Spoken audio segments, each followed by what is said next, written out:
कहते हैं कि आईने में हमारे सामने जो हमें नजर आता है वो हमारा ही अक्स होता है, लेकिन क्या सच में वो हमारा ही अक्स है या फिर आईने के उस पार से कोई और हमें देख रहा होता है। नैना अपने आईने के सामने बैठकर ऑफिस जाने के लिए तैयार हो रही थी। उसने अपने हाथ में अपना मेकअप ब्रश पकड़ा हुआ था। उसने आई शैडो लगाने के लिए अपनी एक आंख को बंद किया, लेकिन आईने में दिख रहे उसके अक्स की दोनों आंखें अभी भी खुली हुई थी। ये देखकर डर के मारे नैना के हाथ से मेकअप ब्रश छूटकर नीचे गिर गई। नैना ब्रश उठाने के लिए नीचे झुकी, लेकिन उसका अक्स अभी भी आईने में उसी तरह बैठा था और उसके चेहरे पर एक अजीब सी मुस्कान थी।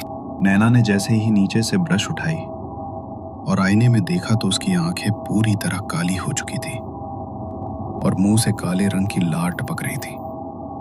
ये देखकर नैना जोर से चीखी। उसने आईने पर वहां रखा वास फेंक कर मारा। वो वास तो चकनाचूर होकर वहीं गिर गया, मगर उस आईने को एक खरोंच तक भी नहीं आई। उस आवाज को सुनकर नैना की मम्मी उसके कमरे में दौड़ी आई। क्या हुआ बेटा, तुम चिल्लाई क्यों? और ये वॉस कैसे टूट गया? तुम ठीक तो हो ना? मम्मा, वो आईना, उसमें मैं नहीं थी, कोई और है जो हूबहू मेरे जैसा है। वो उस तरफ से मुझे देख रही थी। क्या? ये क्या बोल रही हो बेटा तुम? आईने में अपने जैसा और कौन दिखाई दे सकता है तुम्हें? आईने में तो हमें हमारा ही अक्स दिखाई देता है। लगता है तुम्हें कोई भ्रम हो गया है बेटा। नहीं मम्मा, मुझे कोई भ्रम नहीं हुआ। मैंने आईने पर ये वॉस भी फेंक कर मारा, लेकिन इस आईने पर कोई खरोच नहीं आई, बल्कि वॉस टूटकर बिखर गया। क्या? लेकिन मुझे तो इस आईने में ऐसा कुछ भी दिखाई नहीं दे रहा। सच बताओ नैना, तुम्हें फिर से रात को नींद ना आने की परेशानी हो गई है क्या? तुम नींद की दवाइयाँ दोबारा तो नहीं खाने लगी हो? नहीं मम्मा। देखो, ऐसा कुछ नहीं है। तुम घबराना बंद करो, और तुम्हारी तबीयत ठीक नहीं है तो ऑफिस से छुट्टी ले लो। नहीं, यहाँ पर नहीं रुकूंगी मैं। नैना ने अपना पर्स उठाया और ऑफिस के लिए निकल गई, मगर रह रहकर भी उसके दिमाग में वही बात घूमे जा रही थी। उसके बगल में बैठी उसकी फ्रेंड निकिता बहुत देर से उसे आवाज दे रही थी, मगर वो एक टक बिना पलक झपकाए सिर्फ कंप्यूटर स्क्रीन को ही देखे जा रही थी। निकिता ने उसके कंधे पर हाथ रखकर उसे जोर से सहलाया तो नैना बुरी तरह घबरा गई। अरे रिलैक्स नैना, मैं हूँ। क्या हुआ तुझे? Are you all right? नहीं यार, कुछ भी ठीक नहीं है। पिछले हफ्ते ही नए घर में शिफ्ट किया है। और क्यों, क्या हुआ? नैना ने निकिता को पूरी बात बताई, मगर उसे भी लगा कि वो बस नैना का भ्रम है। उसने नैना को समझाने की कोशिश की, लेकिन नैना जानती थी कि ये उसका कोई भ्रम नहीं है। रात को उसने घर आकर ठीक से खाना भी नहीं खाया। वो जैसे ही सोने के लिए अपने कमरे के अंदर आई तो उस आईने को देखते ही उसका सर अचानक से भारी होने लगा। उसने अपनी अलमारी से एक कपड़ा निकाला और आईने को उस कपड़े से ढक दिया। जब ये आईना मुझे दिखेगा ही नहीं तो मुझे कुछ होगा भी नहीं। नैना जाकर अपने बिस्तर पर लेट गई। वो बहुत थकी हुई थी, इसलिए बिस्तर पर लेटते ही उसे नींद आ गई। मगर थोड़ी देर बाद उसे प्यास लगी। उसने अपनी साइड टेबल पर रखे गिलास से पानी पिया और वापस सोने के लिए लेटने लगी।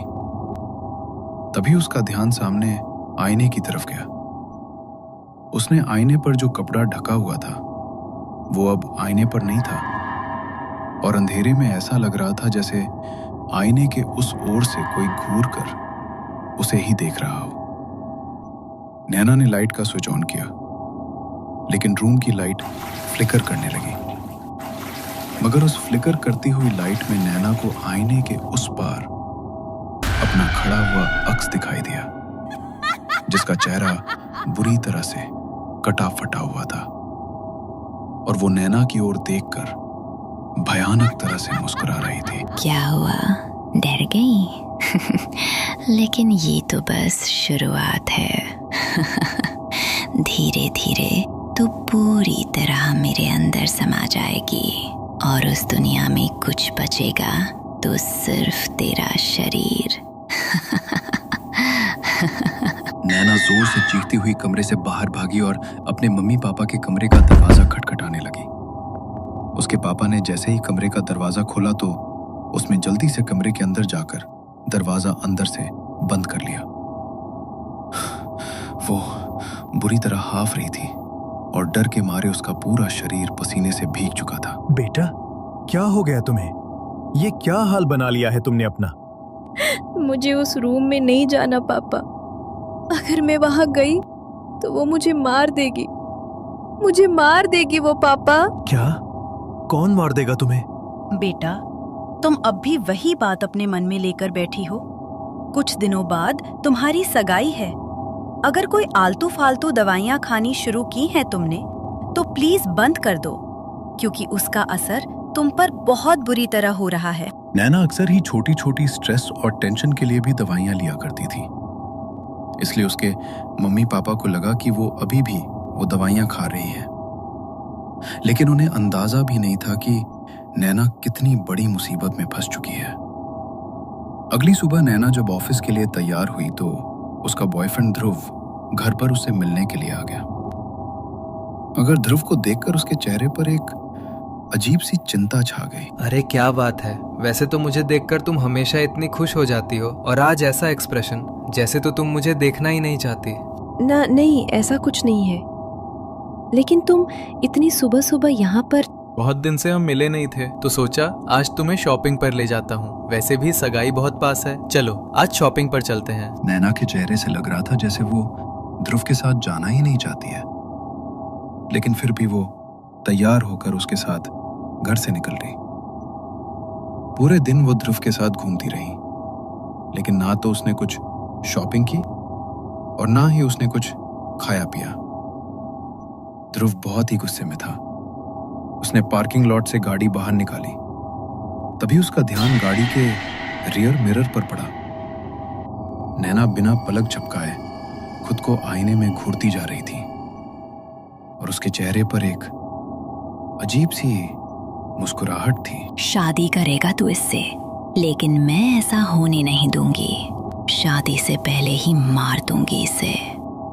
तुम अपने होश में तो हो नैना, ये सब क्या बोल रही हो तुम? इससे पहले कि ध्रुव कुछ समझ पाता, नैना अपनी हड्डियों को जोर जोर से चटकाने लगी। उसकी हड्डियों के टूटने की आवाज पूरी कार में गूंज रही थी और नैना बड़ी ही बुरी तरह दर्द से चिल्ला रही थी। और अचानक ही वो जोर जोर से हंसने लगी। क्या हुआ? इसे दर्द में देखकर बहुत तकलीफ हो रही है तुझे, लेकिन असली दर्द तो इसे अभी मिला ही नहीं है। इतनी आसानी से नहीं मारूंगी इसे, तड़प तड़प कर मरना पड़ेगा इसे। ध्रुव की आंखों में डर पसरा हुआ था। नैना एक एक करके अपनी उंगलियों की हड्डियां तोड़ रही थी। तभी ध्रुव की गाड़ी के शीशे पर दस्तक हुई और उसने जल्दी से गाड़ी का शीशा नीचे कर दिया। तभी एक औरत ने माता रानी की एक छोटी सी मूर्ति ध्रुव के हाथ में थमा दी और ध्रुव ने जल्दी से उसे अपनी 100 रुपए की है भैया, मेरे पास और भी हैं, दिखाऊं? नहीं दीदी, ये लो आपके पैसे, और आपने आज मेरी बहुत बड़ी मदद की है। ऐसा लग रहा है जैसे भगवान ने ही आपको मेरी मदद के लिए मेरे पास भेजा है। वो औरत मुस्कुराकर वहां से चली गई और ध्रुव ने जब नैना की तरफ देखा तो वो बिल्कुल शांत हो चुकी थी। ध्रुव ने माता रानी के सामने हाथ जोड़े। ध्रुव उसी वक्त उसे मंदिर लेकर जाना चाहता था, लेकिन हड्डियों के चटकने की वजह से नैना की हालत इतनी खराब हो चुकी थी कि उसे जल्दी से उसे हॉस्पिटल लेकर जाना पड़ा। उसे काफी ज्यादा चोट लगी थी। उसे बैंडेज करवाकर ध्रुव उसे उसके घर लेकर आया। नैना की हालत देखकर उसके घर वाले भी बहुत घबराए हुए थे। ध्रुव ने उन्हें पूरी बात बताई, मगर तभी नैना अचानक वहां से उठकर अपने रूम में भाग गई और उसने दरवाजे को अंदर से बंद कर लिया और अंदर से उसकी हंसी की भयानक आवाज सुनाई दी। बेवकूफ कहेंगे, एक मौका मिला था तुझे इसे बचाने का, लेकिन तूने वो मौका भी गवा दिया। लेकिन अब मैं तुम्हें और मौके नहीं दे सकती। आज की रात इसकी आखिरी रात है। कल का सूरज ये नहीं देखेगी। नैना अंदर से जोर जोर से खुद को चोट पहुंचाते हुए चीख रही थी। ध्रुव बार बार किसी को कॉल ट्राई कर रहा था, मगर उसके फोन से कॉल लग ही नहीं पा रही थी। हमारे पास ज्यादा समय नहीं है, हमें अब जो भी करना है खुद करना होगा। तभी ध्रुव का ध्यान वहां पर रखे स्पीकर्स पर गया। उसने जल्दी से उसे कनेक्ट करके उसमें हनुमान चालीसा प्ले कर दी और घर में हनुमान चालीसा चलते ही अंदर से नैना की भयानक चीखें गूंज उठी। बंद करो, मैं कहती हूँ बंद करो इसे, वरना अभी इसे खत्म कर दूंगी। भगवान की शक्ति के आगे तू एक पल भी नहीं टिक सकती। तुझे नैना को छोड़ना ही पड़ेगा। अंकल आंटी, आप भी हनुमान चालीसा का उच्चारण करिए, इससे वो शक्ति और कमजोर पड़ेगी। ध्रुव और उसके मम्मी पापा भी हनुमान चालीसा का उच्चारण करने लगे। ध्रुव और नैना के पापा ने मिलकर नैना के कमरे का दरवाजा तोड़ दिया। अंदर नैना बेहोश पड़ी हुई थी। उसके माथे से लगातार खून बह रहा था। ध्रुव ने उसके माथे पर एक कपड़ा बांधा और अपने फोन में हनुमान चालीसा प्ले करके वो नैना और उसके मम्मी पापा को लेकर मंदिर के लिए निकल गया। मगर मंदिर आने से थोड़ी देर पहले ही ध्रुव के फोन की बैटरी लो होने लगी। ओह नो, मंदिर तो यहाँ से कम 5 मिनट दूर है और मेरा फोन ऑफ होने वाला है। अगर इसमें हनुमान चालीसा बंद हो गई तो वो आत्मा फिर से नैना पर हावी हो जाएगी। नहीं बेटा, भगवान जब हमें यहाँ तक लेकर आया है तो वो मेरी बच्ची को कुछ नहीं होने देगा। वंदना ने खुद हनुमान चालीसा का जाप करना शुरू किया और उसके साथ वो दोनों भी हनुमान चालीसा का जाप करने लगे। लगभग 5 मिनट में वो लोग मंदिर के बाहर पहुंचे। उन्होंने जैसे ही नैना को गाड़ी से बाहर निकाला तो वो बुरी तरह छटपटाने लगी और वहां से भागने की कोशिश करने लगी। मगर तभी सामने मंदिर से आरती की आवाज गूंज उठी। नैना जोर जोर से बुरी तरह चिल्लाने लगी। वो लोग उसे खींचते हुए मंदिर के अंदर लेकर गए। माता रानी के सामने जाते ही उसकी शक्ति कमजोर पड़ने लगी। तभी पंडित जी ने उसके ऊपर माता रानी के चरणों का सिंदूर छिड़क दिया और उसके सर पर हाथ रखकर कुछ मंत्रों का उच्चारण करने लगे। नैना बेहोश होकर वहीं गिर पड़ी, मगर पंडित जी के चेहरे पर एक अजीब सी चिंता थी। अब मेरी बेटी ठीक है ना पंडित जी? अब तो उसे किसी से कोई खतरा नहीं है ना? खतरा अभी टला नहीं है। माता रानी के प्रकोप से अभी के लिए वो शक्ति यहाँ से भाग गई है, लेकिन उसे जैसे ही मौका मिलेगा वो फिर से तुम्हारी बेटी पर हावी होने की कोशिश करेगी। क्या? तो फिर आप इसका कुछ निवारण कीजिए ना पंडित जी, वरना मेरी बेटी सुरक्षित कैसे रहेगी? निवारण तो मैं कर दूंगा, लेकिन पहले मुझे जानना होगा कि इस बच्ची के साथ ये सब हुआ कैसे, क्योंकि ये आत्मा अपने आप तुम्हारी बेटी के पीछे नहीं लगी है, बल्कि इसे इसके पीछे छोड़ा गया है। क्या? लेकिन भला मेरी बेटी के साथ कोई ऐसा क्यों करेगा? इसकी भला किसी से क्या दुश्मनी हो सकती है? तभी गोविंद के दिमाग में वही आईने वाली बात आई। उसने वो बात पंडित जी को बताई। क्या? इसका मतलब आईने के जरिए उस आत्मा को तुम्हारी बेटी पर हावी किया गया है। मुझे इसी वक्त अपने घर लेकर चलो। हमें अभी के अभी इसका निवारण करना होगा, क्योंकि कल अमावस की रात है और अमावस की रात ऐसी शक्तियां अपने चरम पर होती हैं। कल उसे काबू करना मुश्किल हो जाएगा, इसलिए हमें जो करना है आज ही करना होगा। पंडित जी ने नैना के साथ साथ बाकी सबकी कलाई पर भी रक्षा सूत्र बांधा और उनके घर आए। घर के दरवाजे पर उन्होंने सिंदूर लगाया और दरवाजे पर कलावे को बांध दिया। उन्होंने नैना के कमरे के बाहर भी सिंदूर लगाकर कलावे को बांध दिया, ताकि वो शक्ति घर से बाहर ना भाग पाए। वो अंदर नैना के कमरे में गए और कमरे में जाते ही उन्होंने उस आईने पर सिंदूर का छिड़काव कर दिया और तभी उन सभी को ठीक नैना की तरह दिखने वाला एक अक्स आईने में दिखाई दिया, जिसका चेहरा बुरी तरह से कटा फटा हुआ था और पूरे शरीर पर जिंदा कीड़े रेंगते हुए उसके मांस को खा रहे थे। मुझे इस आईने से आजाद कर दे पंडित, मैं तो बस यहाँ मुझे दिया गया कार्य पूरा करने आई थी। मैं इस लड़की को कोई नुकसान नहीं पहुंचाऊंगी, जाने दे मुझे यहाँ से। पहले बता, किसने भेजा तुझे यहाँ पर और क्यों मारना चाहता है कोई इसे? मैं उसका नाम नहीं बता सकती, लेकिन अगर ये लड़की बच गई तो जिसने मुझे यहाँ भेजा है उसकी मृत्यु होनी निश्चित है। अगर इसे नहीं मारा तो उसे मैं अपने साथ लेकर ही जाऊंगी। पंडित जी ने मंत्र पढ़ने शुरू किए और आईने के सामने ही अग्नि कुंड जलाकर बैठ गए। उन्होंने मंत्र पढ़ते हुए आईने पर सिंदूर और गंगा जल का छिड़काव किया। आईने के भीतर वो अक्स बुरी तरह से तड़प रहा था। तभी कुछ देर बाद वो आईना टूटकर चकनाचूर हो गया और उसके अंदर से एक काला धुआं निकला। पंडित जी ने ध्रुव को खिड़की खोलने का इशारा किया। अर्जुन ने जैसे ही खिड़की खोली तो खिड़की के जरिए वो धुआं वहां से बाहर निकल गया।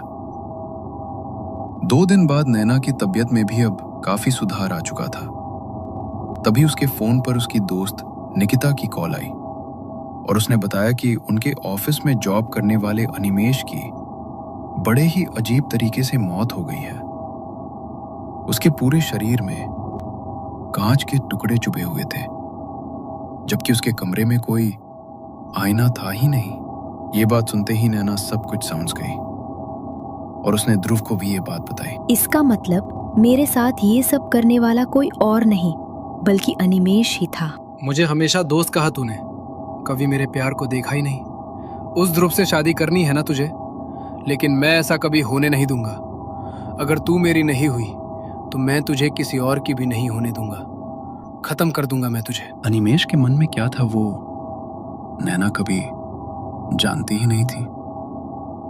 अनिमेश उसे पसंद करता था, मगर नैना हमेशा से ध्रुव को चाहती थी। लेकिन अनिमेश ये बर्दाश्त नहीं कर पाया और उसने नैना के नए घर की गृह प्रवेश की पार्टी में उसे वो आईना गिफ्ट किया, जिस पर उसने नैना को खत्म करने के लिए काला जादू किया था। लेकिन बुरे का अंजाम हमेशा बुरा ही होता है। अनिमेश ने नैना के लिए जो जाल बुना था उसमें वो खुद ही फंस गया और अपने किए की सजा उसे अपनी जान देकर चुकानी पड़ी। ऐसी ही डरावनी कहानियां सुनने के लिए सब्सक्राइब कीजिए once upon a horror stories YouTube channel को। बेल आइकन दबाना ना भूलें।